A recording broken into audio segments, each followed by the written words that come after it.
सबसे पहले तो आप सभी को मेरा राधे राधे। आपका स्वागत है हमारे चैनल नीता की स्टोरी में।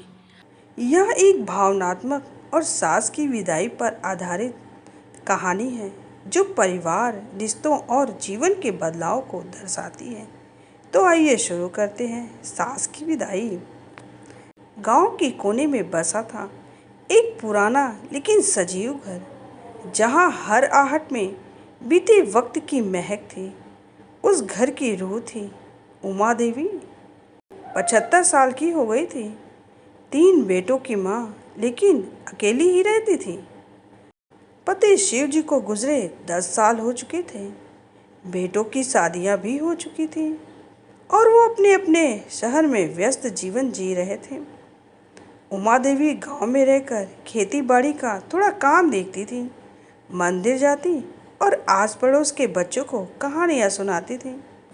पर एक दिन उनकी तबीयत अचानक बिगड़ गई। अस्पताल में भर्ती कराना पड़ा उन्हें। फिर बेटों को फ़ोन किया गया। सबसे छोटा बेटा पवन, जो शहर में नौकरी करता था, सबसे पहले पहुंचा उनके पास और डॉक्टर से बात की। डॉक्टर ने कहा उम्र ज़्यादा है, इलाज चल रहा है इनका, लेकिन अब इन्हें किसी की देख रेख में रहना चाहिए। तीनों भाई बैठकर चर्चा करने लगे। अब माँ को हमारे साथ ही रखना होगा, अकेले रहना अब उनके लिए ठीक नहीं है। बहस के बाद निर्णय हुआ कि माँ को बारी बारी तीनों बेटों के पास 4-4 महीने के लिए रखा जाएगा।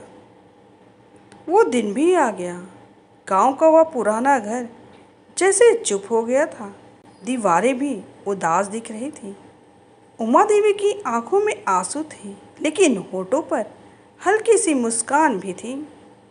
पवन ने माँ का सामान पैक किया, एक छोटी सी पेटी, कुछ कपड़े, दवाइयाँ, पूजा की थाली और रामायण।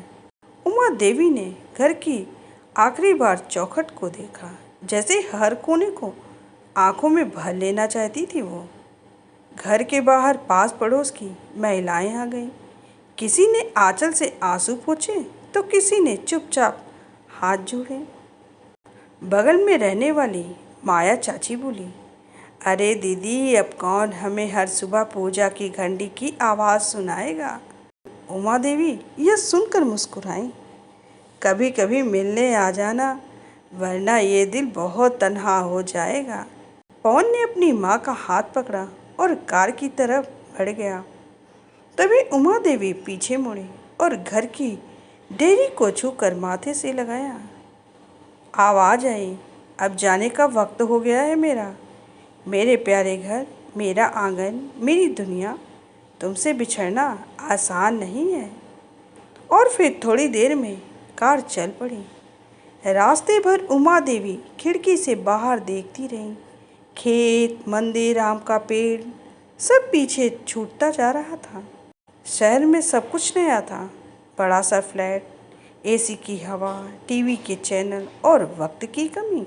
पवन और उसकी पत्नी काम पर जाते थे, पोता स्कूल में, बहू घर आकर थकी हुई हो जाती थी।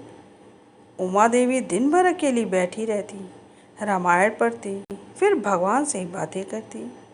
इसी तरह 4 महीने हो गए। 4 महीने बाद वे बड़े बेटे के घर पहुंची। फिर वही कहानी, किसी के पास समय ही नहीं। कभी बहू का मुंह बना होता, कभी पोती फ़ोन में खोई रहती। दादी, आप पुराने ज़माने की बातें मत किया करो ना। उमा देवी यह सुनकर चुप रह जाती। एक दिन उन्होंने तीनों बेटों को बुलाया और कहने लगी, बेटा, मैंने तुम्हें पाल पोस कर बड़ा कर दिया, कभी शिकायत नहीं की, पर अब एक आखिरी इच्छा है मेरी। मुझे मेरे घर वापस पहुंचा दो, मेरे अपने गांव में, मेरे अपने आंगन में मैं आखिरी सांस लेना चाहती हूँ बेटा। बेटों को यह सुनकर झटका सा लगा।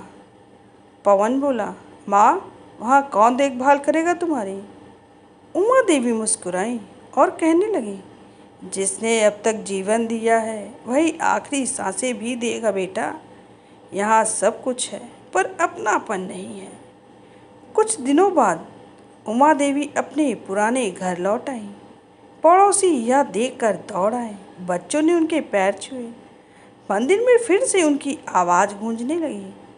सांझ को चौखट पर बैठी बुजुर्ग माँ बच्चों को कहानी सुनाती और फिर एक दिन उसी आंगन में बैठी बैठी उमा देवी ने चुपचाप दुनिया को अलविदा कह दिया। चेहरे पर शांति, होठों पर मुस्कान, क्योंकि वे वही थी जहाँ उनका दिल चाह रहा था। बुजुर्गों को सिर्फ छत नहीं चाहिए होती, उन्हें अपनापन चाहिए होता है। तकनीकी और सहूलियत कभी भी प्यार की जगह नहीं ले सकती। हर रिश्ते की नींव सम्मान और समय होता है। यह थी मेरी एक छोटी सी कहानी। अगर आप लोगों को अच्छी लगी हो तो एक लाइक, शेयर और सब्सक्राइब करना बिल्कुल भी मत भूलिएगा।